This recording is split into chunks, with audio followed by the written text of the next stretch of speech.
اعوذ باللہ من الشیطان الرجیم بسم اللہ الرحمن الرحیم۔ سورۃ العنبر میں فخر کی حالت۔ نبی اکرم صلی اللہ علیہ وسلم نے رجب 8 ہجری میں سمندر کے کنارے ایک لشکر 300 آدمیوں کا، جن پر حضرت ابو عبیدہ رضی اللہ تعالیٰ عنہ امیر بنائے گئے تھے، بھیجا۔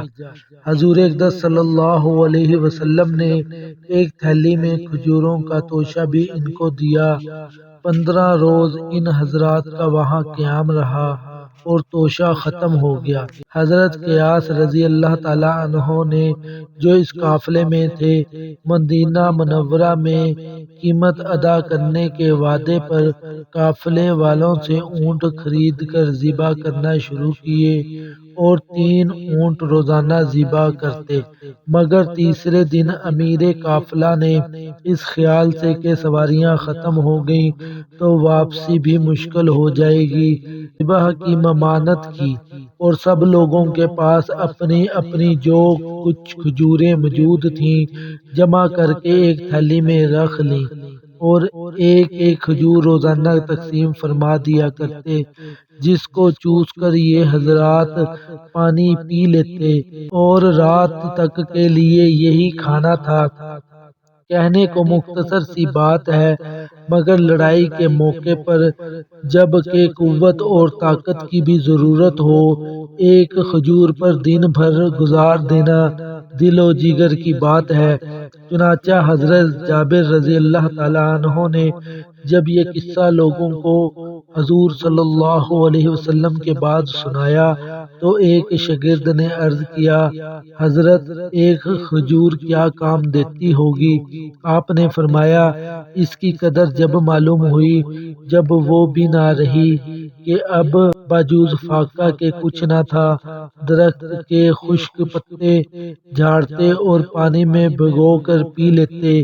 مجبوری سب کچھ کرا دیتی ہے اور ہر تنگی کے بعد اللہ تعالیٰ جل شانہ کے یہاں سے سہولت ہوتی ہے۔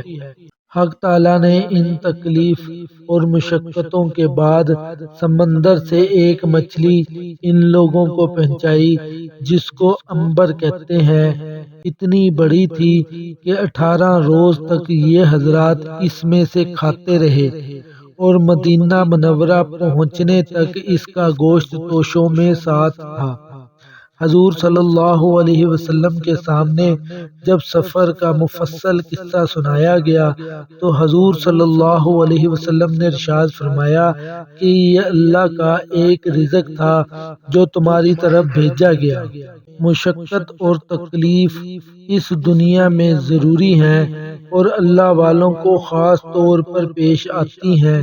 اسی وجہ سے حضور صلی اللہ علیہ وسلم کا ارشاد ہے کہ انبیاء علیہ الصلوۃ والسلام کو سب سے زیادہ مشقت میں رکھا جاتا ہے، پھر جو سب سے افضل ہو، پھر ان کے بعد جو بقیہ میں افضل ہو۔